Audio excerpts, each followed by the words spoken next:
وطهرهم تطهيرا.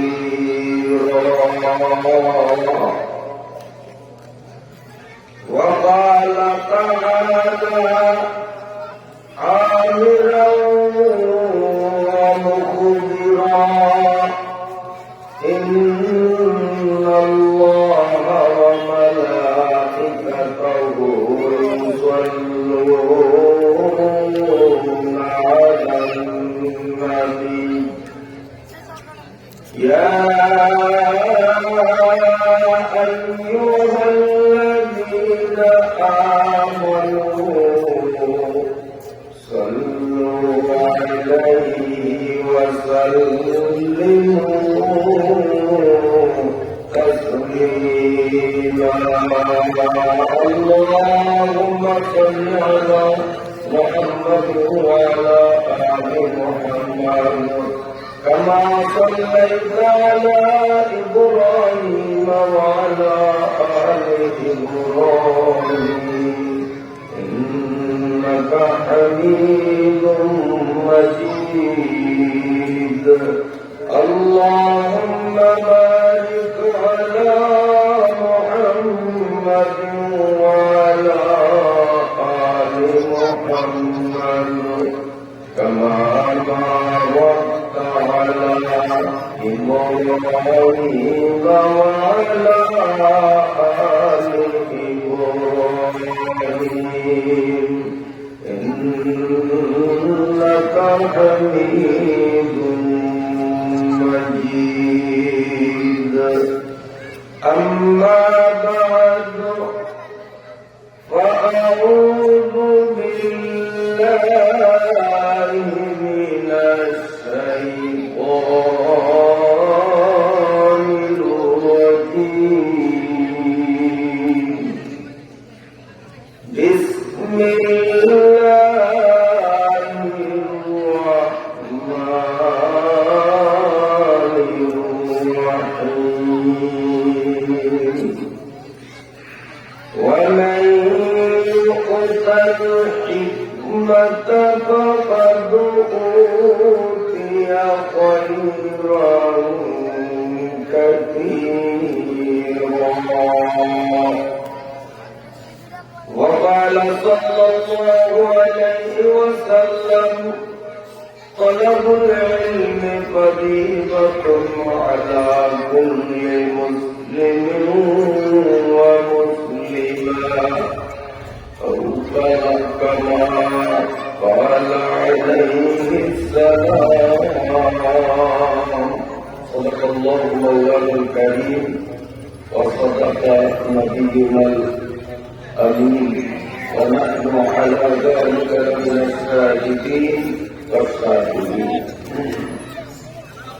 উত্তর দিল্লি মুন্সিরহাট মুন্সির বালুচর্যায় অবস্থিত দারুল হোসাইনিয়া নুরানী মাদ্রাসার উদ্যোগে অত্র এলাকার সর্বজন ধর্মপ্রাণ মুসলমানদের সার্বিক সহযোগিতা ও অর্থায়নে 2 দিনব্যাপী আয়োজিত বার্ষিক তাফসীরুল কোরআন ওয়াজ মাহফিলের আজ শেষ দিনের সমাপনী পর্বের সম্মানিত সভাপতি মুহতারাম উলামা হযরত, সম্মানিত মুরব্বিগণ,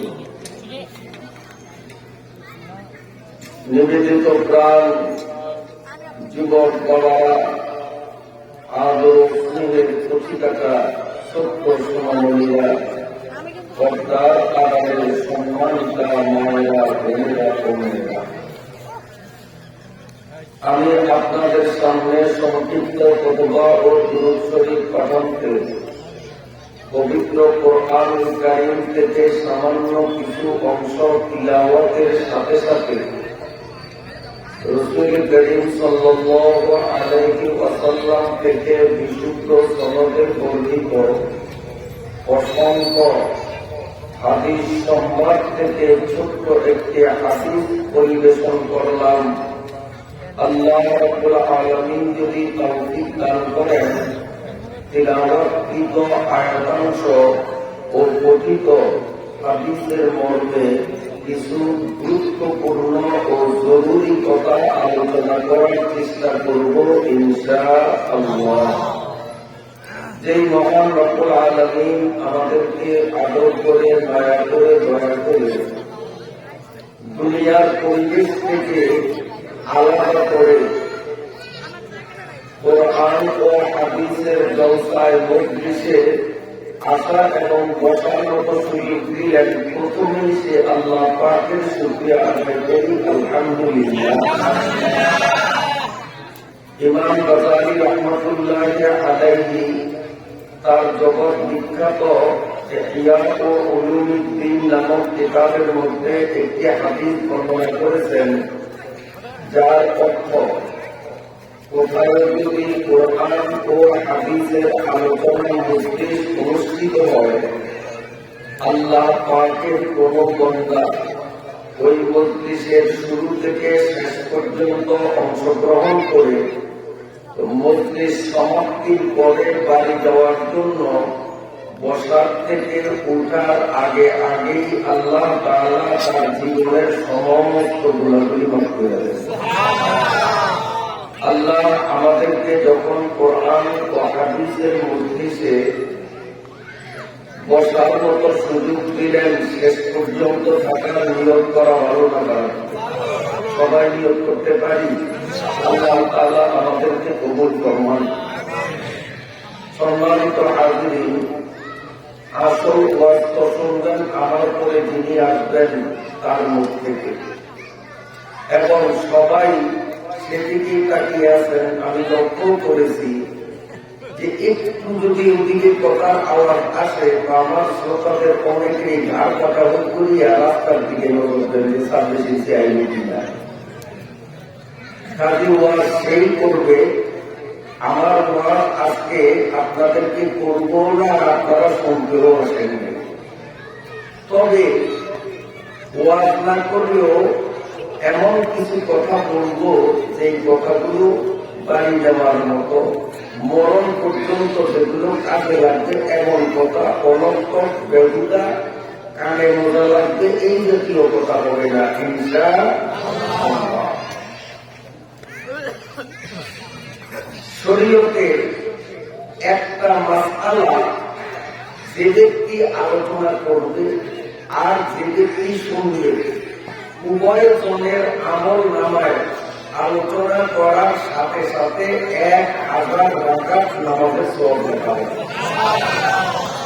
আসুন আমরা ওয়াজে আসলাম সওয়াবের উদ্দেশ্যেই তো বলেন, আমার উদ্দেশ্য আছে এখানে কিছুই করাই তো বিরিয়ানির প্যাকেট কিনে আসছি তো সওয়াব কামাই জন্য, তো সহজে কিছু সওয়াব কামাই করি। আমি কয়েকটা মাসআলা বলবো, যে মাসআলাগুলি শোনার সাথে সাথে আমিও 1000 রাকাত নামাজের সওয়াব পাবো, আপনিও 1000 রাকাত নামাজের সওয়াব পাবেন।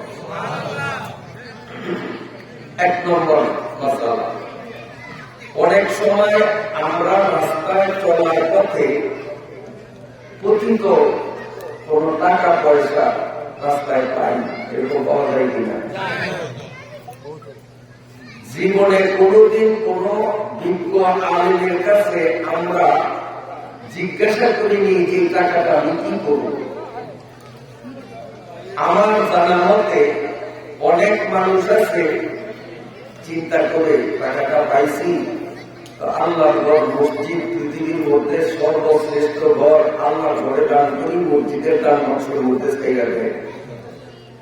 আমি নিজে জানি, সত্য কথা বলি, বাস্তবে এরকম হয়। আপনারা কি বলেন? পাওনা টাকা রাস্তায় পাইছে, এটা কোথায় দেয়? মসজিদের দান নকশে।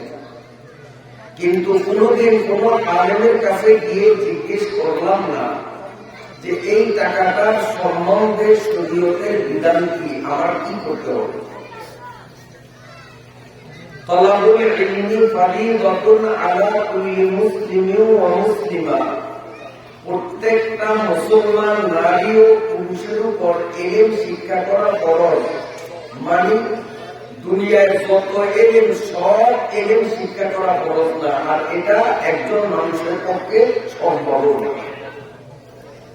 যখন যে কাজ আমরা করব তখন ওই কাজে এলেম অর্জন করা হলো ফরজ।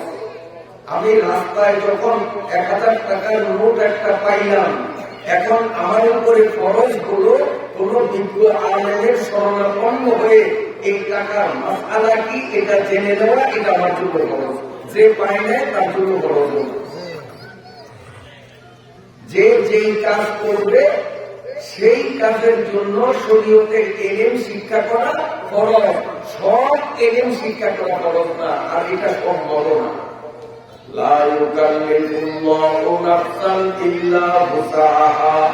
মানুষ যেটা পারবে না, মানুষের শক্তির বাইরে ইসলাম কোন বিধান চাপায়ও দেয় না। এখন এই পাওনা টাকার মাসআলাটা কি বলবো শুনবেন? শরীয়তের মাসআলা হলো, যেই ব্যক্তি টাকাটা পাইল এই ব্যক্তির জন্য জরুরি বাধ্যতামূলক সেটা ঘোষণা করবে, পাবলিসিটি করবে। কিছু টাকা পাওয়া গেছে, উপযুক্ত প্রমাণ দিয়ে টাকাটা নিয়ে নেন, এভাবে ঘোষণা করবে। ঘোষণা করার পর যদি টাকার প্রকৃত মালিকের সন্ধান মিলে, তাহলে এই টাকা তাকেই ফেরত দিতে হবে। কিন্তু ঘোষণা করলাম, পাবলিসিটি করলাম, জানাজানি করলাম, এরপরেও এই টাকার মালিকের কোন হদিস পাওয়া গেল না, হয় না? এমন অনেক খোঁজাখুঁজি করলাম, তারপরে চতুর্দিকে জানাজানি করলাম, কিন্তু কেউ টাকা দাবি করে আসলো না। এখন কি করব? শরীয়তের মাসআলা হলো, আমি যে টাকাটা পাইলাম আমার বিচার করতে হবে যে আমি ধনী না গরিব। ধনী মানে যাকাত ফরজ হয় এই মানের ব্যক্তিকে শরীয়ত ধনী বলে, আর যাকাত দেওয়া তার জন্য ফরজ নয় এমন ব্যক্তিকে শরীয়তের দৃষ্টিতে ফকির বা গরিব বলে। এখন দেখতে হবে আমি যে টাকাটা পেলাম আমি কি ধনীর কাতারে না গরিবের কাতারে।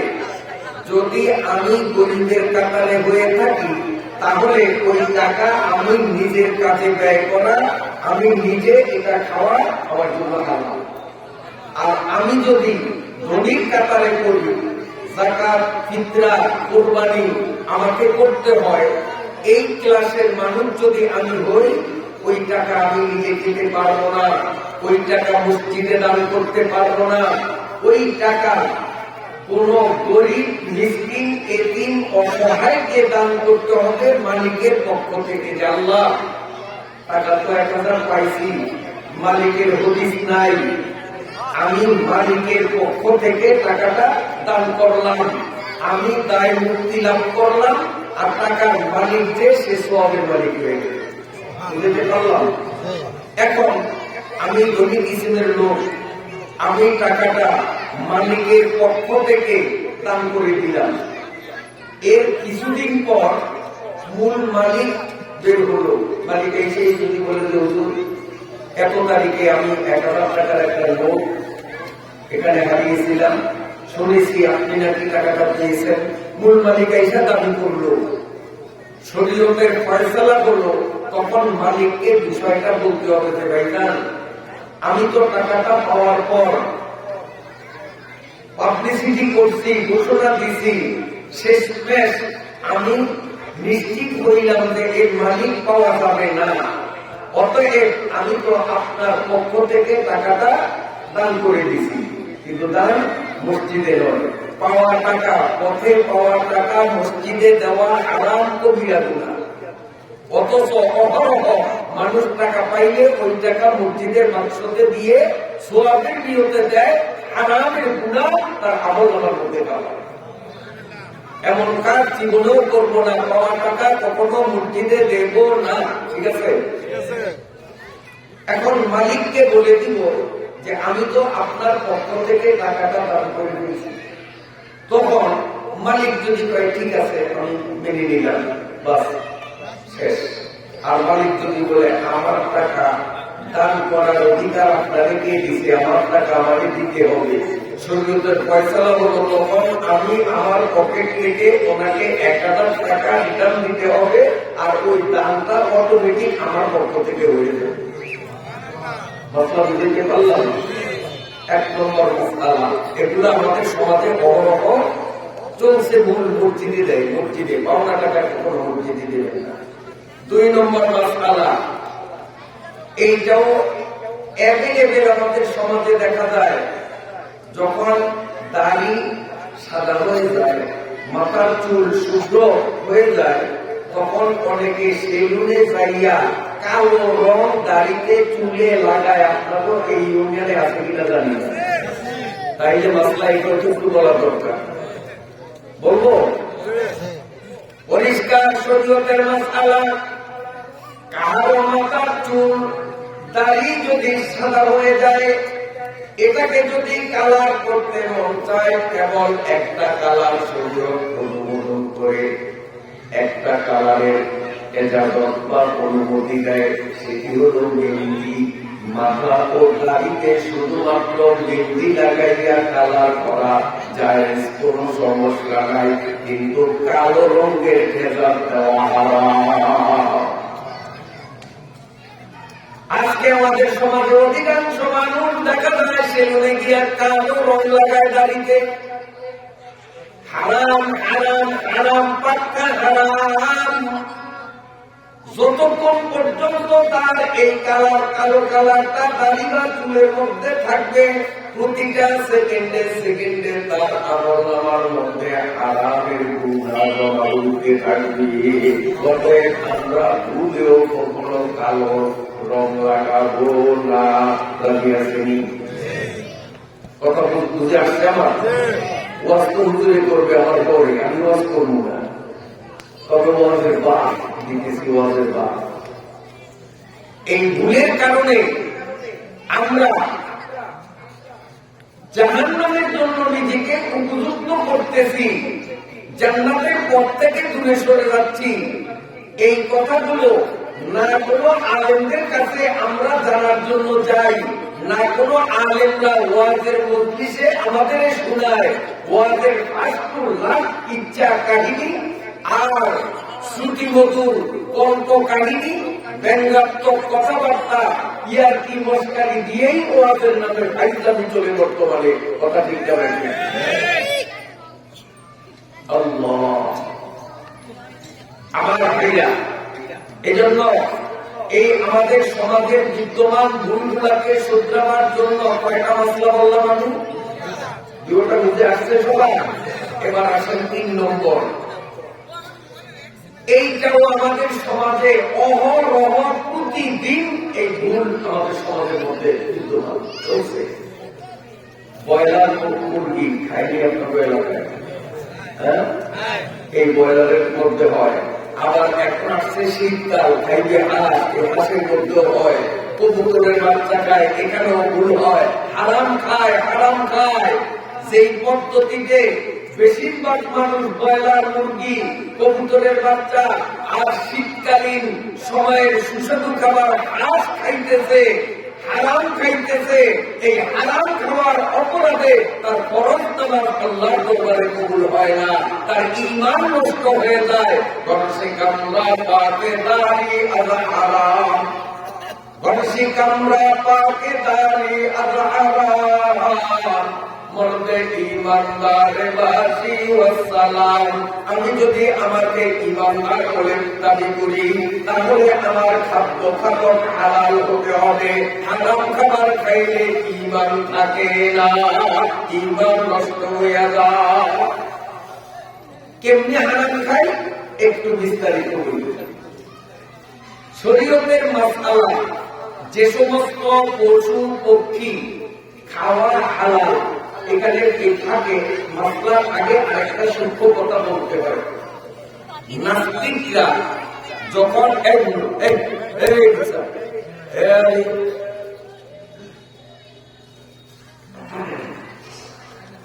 নাস্তিক যারা আল্লাহ মানে না, ধর্ম মানে না, কিন্তু ওদের যত জ্বালা ইসলাম নিয়ে, যেহেতু ওরা আল্লাহ মানে না, সৃষ্টিকর্তা মানে না, কোন ধর্ম মানে না, তাহলে তো পৃথিবীতে যত ধর্ম আছে, হিন্দু, বৌদ্ধ, ইসলাম, খ্রিস্টান, ইহুদি, যত ধর্ম, সব ধর্ম নিয়েই তো তাদের জ্বালা কাটার দরকার। কিন্তু দেখবেন এই নাস্তিকের বাচ্চা, নাস্তিক হারামখোররা যত জ্বালা ওদের শুধু ইসলাম নিয়ে, ইসলাম ছাড়া পৃথিবীর অন্য কোন ধর্ম নিয়ে তাদের কোনো জ্বালা নেই। তারপরে তো নাস্তিক সব ধর্মের বিরুদ্ধে বলবি, শুধু ইসলামের বিরুদ্ধে, শুধু আল্লাহর বিরুদ্ধে, শুধু নবীর বিরুদ্ধে, শুধু কোরআনের বিরুদ্ধে, শুধু আলেম ওলামার বিরুদ্ধে। ইসলামকে এরা মোটে বরদাস্ত করতে পারে না। কোরবানি যখন আসে তখন এই নাস্তিকরা মাথা ছাড়া দিয়ে ওঠে। তারা বলে মুসলমানের ইসলাম একটা নিষ্ঠুর ধর্ম, এই ইসলাম ধর্মে পশু কোরবানির মাধ্যমে অসংখ্য পশুদেরকে নিধন করতেছে, এটা মানবতা বিরোধী কাজ, এটা কোন ধর্ম হতে পারে না। নাউযুবিল্লাহ। ওরা বলি নাস্তিকরা যে মুসলমান এভাবে পশুগুলি নিধন করে, ওদের দিয়ে কোনো মায়া নাই, দয়া নাই। আচ্ছা, আমরা সেই নাস্তিকদেরকে বলবো, ও নাস্তিকের বাচ্চারা, আল্লাহ তাআলা এই পৃথিবীতে যত রকমের প্রাণী সৃষ্টি করেছেন, এই প্রাণীগুলোর মধ্যে এক প্রজাতির প্রাণী যাদের মুখে দাঁত নাই। হাঁসের দাঁত কয়টা বলতো? হাঁস পালেন না? আচ্ছা, মুরগির বা মোরগের দাঁত কয়টা জীবনে দেখছেন? আল্লাহ, পিছনে জায়গা নাই, লোক আসতেছে, বসার জায়গা পায় না, যেহেতু উৎসাহিত খালি আছে, একটু নড়াচড়া করলে ভালো হয়। আরেকজনের দিকে না চাই, নিজের দিকে চাই, নিজের বলি হয়তো বলবেন যে উত্তর গরম জায়গাটা কেটে যাই। আমি আমার অনেক ইয়া পছন্দ করিয়া করলাম, আপনি লড়িয়া নতুন জায়গা খাইবেন, এই জায়গা কিন্তু গরম হইত। যদি গরম না হয়, এই স্টেজের তো নামার আগে আমার গালে জুতা লাগিয়ে গাল বাচ্চা দিব। আপনি জায়গাটা গরম জায়গাটা ছাড়িয়া ঠান্ডা জায়গা খাইয়েন, এই জায়গা যদি আমার গরম না হয়, আমি জুতা লাগি আল্লাহ, কোনো অসুবিধা নেই। এই গরম জায়গা ছাড়িয়া খাচ্ছেন, এই জায়গাও গরম হবে ইনশাআল্লাহ, সময় লাগবে না, গরম হবে ইনশাআল্লাহ। জিকির করেন লা ইলাহা ইল্লাল্লাহ, একটা গান হয়ে গেছে, এটা প্রথম কথা। লা ইলাহা ইল্লাল্লাহ, লা ইলাহা ইল্লাল্লাহ, এই জায়গাটা আল্লাহ আমি দেখি, আপনারা দেখেন না? নিজ দায়িত্বে, নিজ দায়িত্বে। লা ইলাহা ইল্লাল্লাহ, লা ইলাহা ইল্লাল্লাহ, লা ইলাহা ইল্লাল্লাহ, লা ইলাহা ইল্লাল্লাহ, লা ইলাহা ইল্লাল্লাহ, মুহাম্মাদুর রাসূলুল্লাহ। হাঁস মুরগি আমি বলে দিলাম, ওয়াজের পরে বাড়িতে যাইয়া চোখ খুলবেন, খুলিয়া মুরগি একটা ধরবেন, হাঁস একটা ধরবেন, মুখ চেক করবেন, দেখবেন দাঁত একটাও নেই। যে সমস্ত প্রাণীর মুখের দাঁত নাই, তারা খায় কি? পুরা খাবার দিয়া খায় না, যা পায় সব গিলিয়া খায়। আর যে সমস্ত প্রাণীর দাঁত আছে, এরা চা পায়। এই দাঁতওয়ালা প্রাণীগুলো আবার দুই প্রকারের। এক প্রকারের প্রাণী যাদের দাঁত হলো সমান্তরাল, তাতে কোনো ধার নাই, একবারে সমান, শুধু শেষে, এই যে পাঁচ শেষেরা বুড়িয়া বুড়িরা, এইরকম কিছু প্রাণী আছে, এদের দাঁতে কোনো ধার নাই, উপরের দাঁত আর নিচের দাঁত দিয়া খালি এভাবে শেষা দেয়, শেষ দেয়, এটারে ভর্তা বানাইয়া তারপরে খায়। এটা হলো গরু, ছাগল, এদের দাঁতে আঙুল দিয়া দেখবেন কোনো ধার নেই। ধার বুঝেন তো? তাই দাঁতেন না, এরকম ধার নাই, সমান্তরাল দাঁত। সমান্তরাল দাঁত বিশিষ্ট পশুরা, হ্যাঁ, লতা পাতা খায়, ঘাস খায়। এরা কোন প্রাণী গোস্ত খায় না। গরুরে যদি বিরিয়ানি পাক করিয়া নিয়ে দেন, খাসি ভুনা করেন বিদেশি বাবরচিয়া নিয়া, উন্নত প্রযুক্তিতে সুন্দরভাবে সুস্বাদু করে ভুনা করেন, আর বলেন গরু তোর জন্য হাতিয়ে আনলাম, খাইব? খাবে না, কারণ গরুর দাঁতে দাঁত নাই, ওর দাঁত হলো সমান্তরাল, ও শেষিয়া খায়। অতএব ও খাবে শুধু লতা পাতা, ঘাস, নাড়া, কুড়া, এগুলা ও বস্তু খাবে না। আবার এক জাতের প্রাণী আছে, এদের দাঁত ব্লেডের মতো দাঁত, পুরা দাঁত একদম ছুরির মতো ধারালো। এরা লতা পাতা খায় না, ফলমূল খায় না, এরা খালি গোস্ত খায়। বাঘ, ভাল্লুক, হাতি, শৃগাল, এদের দাঁত হলো ব্লেডের মতো ধার। এই জন্য শৃগালের পেটে যতই ক্ষুধা থাকুক ও কিন্তু ঘাস খাইবে না। পাতিয়ালের পেটে যতই ভোগ থাকুক ওরে আপনি ঘাস দেন, তাজা ঘাস খাইবে খাইবে না।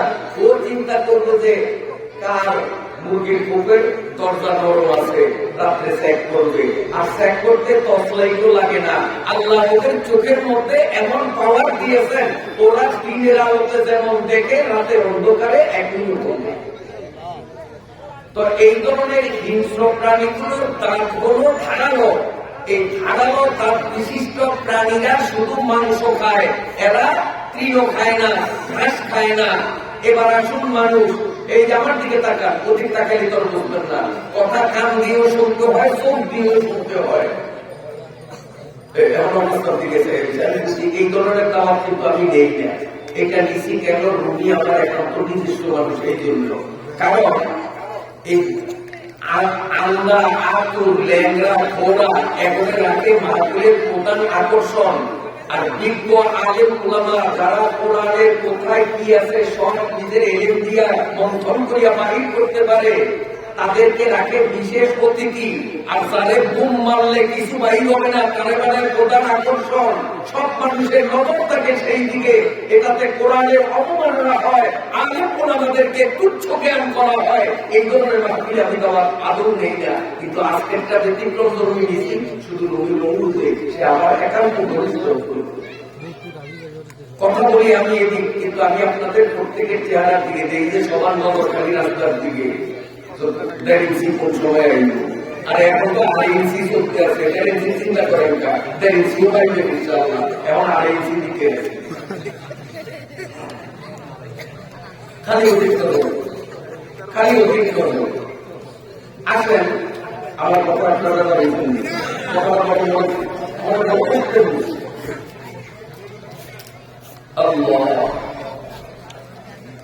কথা আমি বেশি অনেকক্ষণ বলবো না, অল্প সময় ইনশাআল্লাহ আমি বিদায় নেব। আপনারা সেই নতুন মেহমানের বয়ান আপনারা শোনার সুযোগ আমি করবো। আমি অযথা সময় বেশি নষ্ট করবো না। আমি বলতেছিলাম যে প্রাণীগুলোর মধ্যে সমান্তরাল দাঁত বিশিষ্ট প্রাণী যারা, তারা ঘাস খায়। প্রাণীদের মধ্যে ধারালো দাঁত বিশিষ্ট যারা, তারা মাংস খায়, গোস্ত খায়। এরা ঘাস খায় না, ভাত খায় না। এবার আসুন মানুষ, এই ভিতরে আঙ্গুল দিবেন, মারির দাঁতে আঙ্গুল দিয়ে দেখবেন এই যে মারির যে দাঁতগুলো, আমাদের মারির দাঁত, এই দাঁতগুলোর মধ্যভাগটা হল সমান্তরাল, গরুর দাঁতের মতো। ওখানে কোনো ভাগ নাই, তেজ নাই। কিন্তু এই মারির দাঁতের দুই সাইড, এই সাইড ওই সাইড, দুই সাইড আঙ্গুল দিয়ে বসা দিয়ে দেখবেন ব্লেডের চেয়েও ধার। তাহলে মানুষের মুখে আল্লাহ দাঁত দিলেন দুই বিশিষ্ট, দুই গুণ বিশিষ্ট, সমান্তরাল এবং ধারালো। অতএব মানুষ ঘাসও খাবে, ঘাস মানে মূলক শাক, ঘাস মানে কলমি শাক। মানুষ ঘাসও খাবে, আবার মানুষ গোস্তও খাবে। এই জন্য আল্লাহ মানুষের মুখে ধারালো দাঁত দিয়েছে। গরু ছাগলের পাকস্থলী নিয়ে ডাক্তাররা গবেষণা করে দেখেছে, জোরপূর্বক যদি এই সমান্তরাল দাঁত বিশিষ্ট প্রাণীদেরকে জোর করে যদি মাংস রক্ষণ করানো হয়, তাদের পাকস্থলীতে মাংস হজম করার শক্তিমত্তা নেই, সেটা অজীর্ণ হয়ে মারা যাবে। আর হিংস্র প্রাণীগুলো, এদেরকে যদি জোর করে লতা পাতা শাকসবজি খাওয়ানো হয়, এই শাকসবজি হজম করার মতো পাকস্থলীতে শক্তি নাই, ওরাও মারা যাবে। আর মানুষের পাকস্থলী নিয়ে ডাক্তাররা গবেষণা করে দেখেছে, মানুষের পাকস্থলীতে দুই ধরনের শক্তি বিদ্যমান। একটা হলো লতা পাতা হজম করার শক্তি, আরেকটা হলো গোস্ত হজম করার শক্তি। মানুষের পাকস্থলীতে দুটো শক্তি আছে। বন্ধুরা আমার, অতএব আমরা মানুষ, আমরা উদ্ভিদ, লতা পাতাও খাবো, আবার গোস্ত খাবো। আল্লাহ আমাদের জন্য গোস্ত হারাম করেছেন বলেই তো ধারালো দাঁত আমাদের দিয়েছেন। এর এই হারাম প্রাণীগুলো খাওয়ার জন্য বিসমিল্লাহি আল্লাহু আকবার বলিয়া যখন জবাই করি, প্রকৃত ইসলাম থেকে স্প্রিট সহকারে তড়িৎ গতিতে চিটচিট করে যে রক্তগুলো নিঃসৃত হয়, এই রক্তগুলো নাপাক। শুধুমাত্র জবার সময় যেই রক্ত মিশ্রিত হয়, এই রক্তগুলো নাপাক। এর গোশতের মধ্যে যেই রক্ত, ওর চামড়ার মধ্যে যেই রক্ত, সেই রক্ত কিন্তু নাপাক নয়। কোরবানির গরু জবাই দিলেন, জবাই স্থান থেকে রক্ত যা বেরোলো, এগুলো নাপাক। এরপরে গরুটা যখন খালান, গোশতের ভিতর থেকেও রক্ত বের হয় কি হয় না? চামড়ার ভিতরেও রক্ত পাওয়া যায় কিনা? ওই রক্ত বন্ধু নাপাক নয়, নাপাক নয়। নাপাক হলো শুধু জবাইকালীন যেই গুলামের আর। এই ব্রয়লার মুরগি বাজার থেকে কিনে ওই দোকানদারকে বলেন ড্রেসিং করার জন্য। এই দোকানদার বিসমিল্লাহি আল্লাহু আকবার জবার সময় বলছে কি বলে না, ও জানে, ওর খোদায় জানে, আমি বলতে পারি না।